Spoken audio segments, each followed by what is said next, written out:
galerinha, tudo bem? Vamos começar agora a nossa primeira aula de hoje e ela é de português.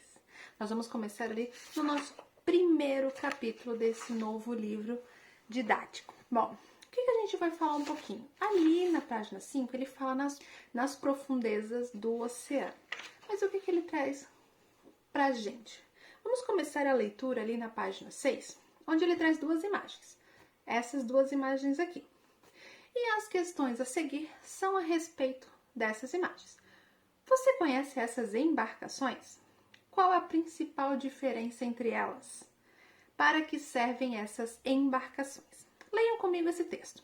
Um submarino é uma embarcação ou um tipo de navio que, em vez de navegar apenas sobre as águas, ele pode viajar nas profundezas do oceano, ou seja, ele não fica por cima do mar. Ele vai lá para baixo nas profundezas. Os militares usam submarinos para patrulhar as águas marítimas e para atacar navios, mas lá na época das guerras. Os submarinos militares, em geral, muito grandes, eles podem ser muito grandes, podem transportar mais de 100 pessoas.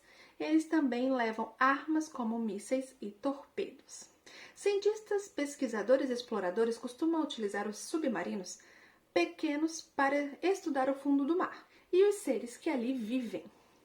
Esses submarinos podem ter braços mecânicos, câmeras e outras ferramentas para auxiliar os cientistas a estudarem o mundo subaquático.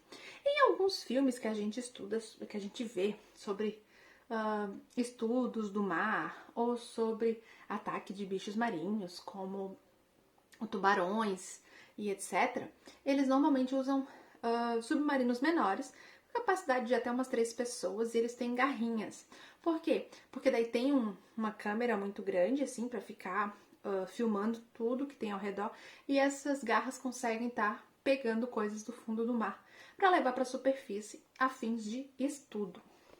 Aí, indo ali para a página 7, ele vai lá e dá um tema pra gente. Romance de ficção científica. Vamos entender melhor. O que seria ficção? Então, ficção digamos que são obras, são narrativas imaginárias. Foram coisas inventadas para contar histórias. São coisas fantasiosas, fantásticas.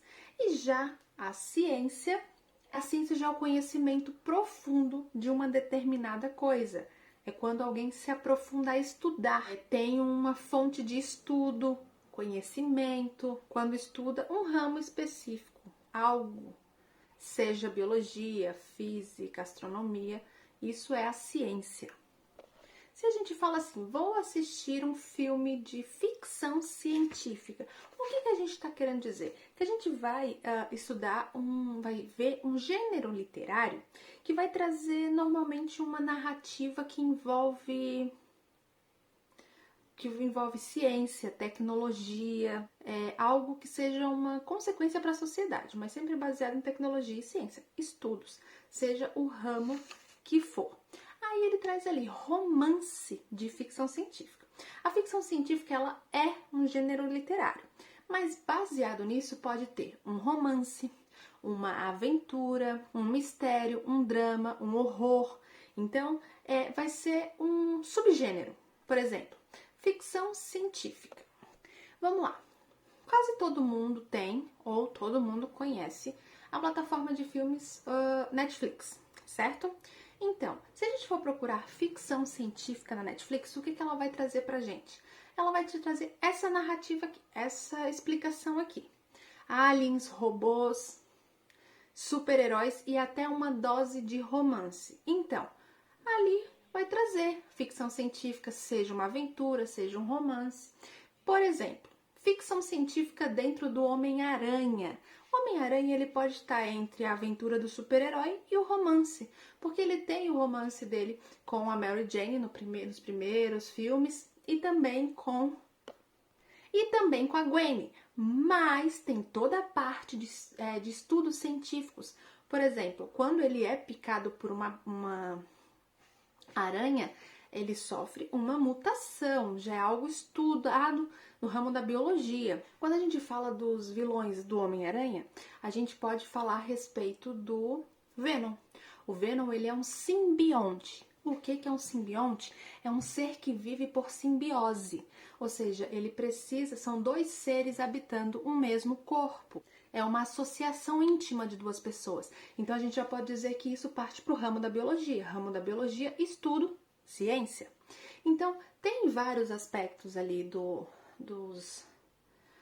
dentro da ficção científica que pega tanto pela aventura, pelo super-herói, quanto pro romance. Página 7 a gente vai ver sobre o romance de ficção científica. Aí tem as perguntas que vocês depois vão responder. Você sabe o que é ficção e a ciência? Você acha que a ficção e a ciência combinam? O que é ficção científica? Bom, ali quando ele fala que você perguntando se vocês acham que combina, por exemplo, todos já assistiram Jurassic Park ou Jurassic World? Bom, todos nós sabemos que uma coisa, o mundo, a era jurássica existiu, temos hoje fósseis, estudos, tudo certinho. Mas para poder criar toda essa atmosfera do Jurassic Park, teve que haver um estudo, ou seja, teve que haver o envolvimento da ciência. Mas onde é que entra a ficção? A ficção entra de imaginar exatamente como é que seriam as aparências dos dinossauros. Por parte do estudo, eles puderam ver mais ou menos a altura, quem eram os que se alimentavam de carne, quem eram os herbívoros, mas e o som? O som é realmente dos dinossauros eram daquele jeito?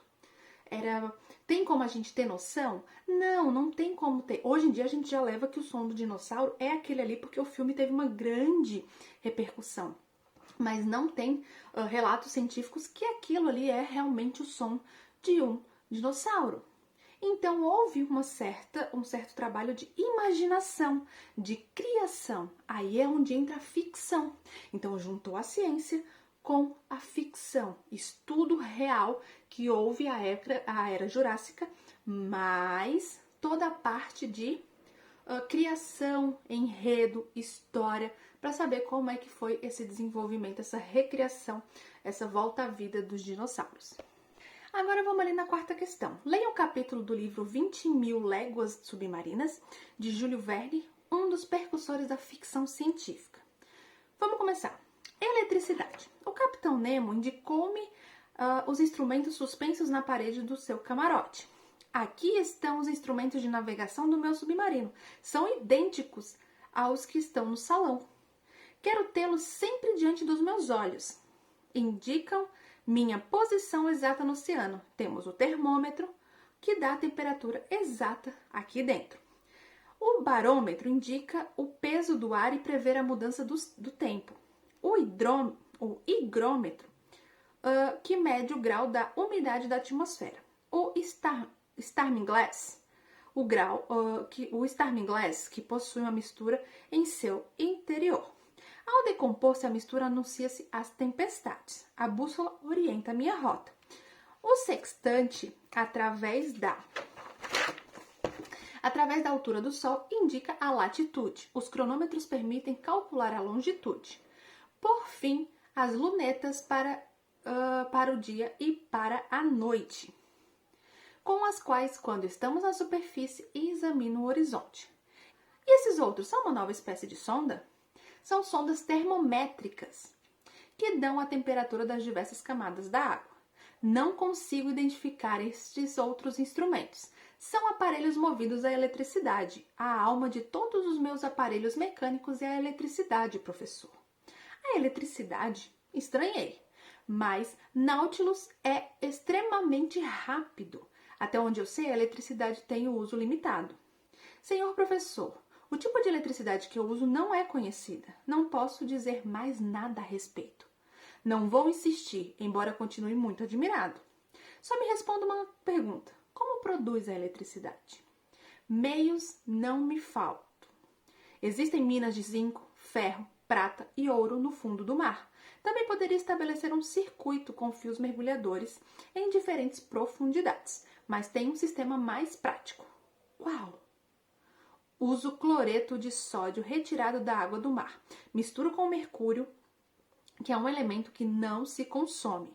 As pilhas de sódio possuem uma força eletromotriz muito maior do que as já conhecidas. Mas, professor, irá ver-me trabalhar. Só lhe peço um pouco de paciência. Lembre-se, devo tudo ao oceano. Ele produz eletricidade e esta nos dá calor, luz e movimento. Enfim, vida. E o ar? Eu subo à superfície quando eu quero. Armazeno o ar em um reservatório para sobreviver no fundo do mar. Indo para a página 9, todas as questões são referentes ao texto que eu li. Mas, para melhor entendimento, leiam novamente vocês, devagar, pausadamente, para entender melhor, porque é mais interpretação. Aí ali no quadrinho roxo fala, narrador personagem. Quem é? É um narrador, mas ele está envolvido na narrativa, ele participa do pronome, ele participa da história. E normalmente usa pronomes como eu e nós, para dizer que ele está ali na história. E a ficção científica foi o que a gente já viu. É um gênero literário. Em geral, ele representa uma narrativa que envolve a ciência e a tecnologia para contar uma determinada história. Bom, agora vocês vão responder às atividades. Lembrem, leitura de texto, mas qualquer dúvida, estamos aí. Beijos e boa atividade.